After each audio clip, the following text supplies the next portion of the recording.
Would you do a cheap mod to your expensive car? Today I'm going to use Plasti Dip to repair an interior trim piece. I've actually used Plasti Dip on my car before. When I first got my car, I wanted to give it a more aggressive look, so I took Plasti Dip and blacked out the rear bumper apron at the bottom. Let's take a look up close.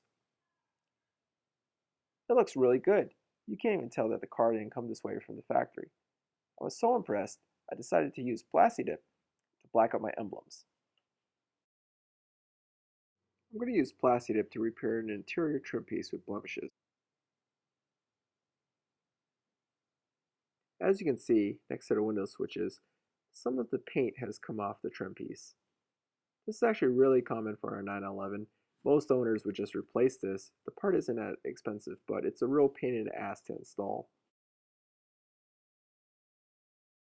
The first step is just to prep the surface so the Plasti Dip will stay. I'm using paint prep solution on a rag. I'm going to clean the trim piece.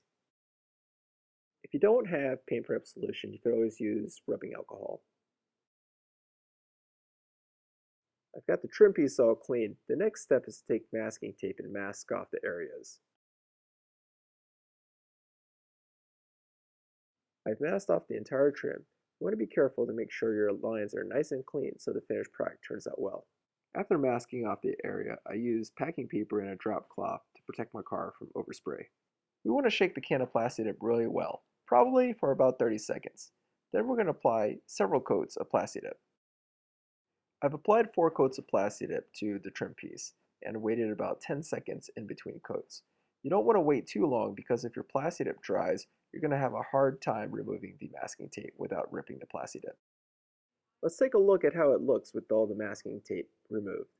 As you can see, it's nice and wet and a little bit glossy looking. It's going to look more matte as the Plasti Dip dries. Now we're looking at the dried product. As you can see, the finish looks really good. You can't even tell it's Plasti Dip.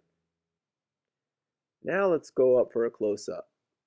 As you can see, the imperfections are still a bit there. It would have looked better if I sanded and smoothed out the imperfections before painting, but this looks good for the most part. Now I'm going to open up the handle to show you how the Plasti Dip compares to the original finish. We'll be able to see how it looks side by side. So it looks really good. You can't even tell where the Plasti Dip ends and where the original finish begins. This looks really good, but how does it compare to the original finish? Let's go check out the other side.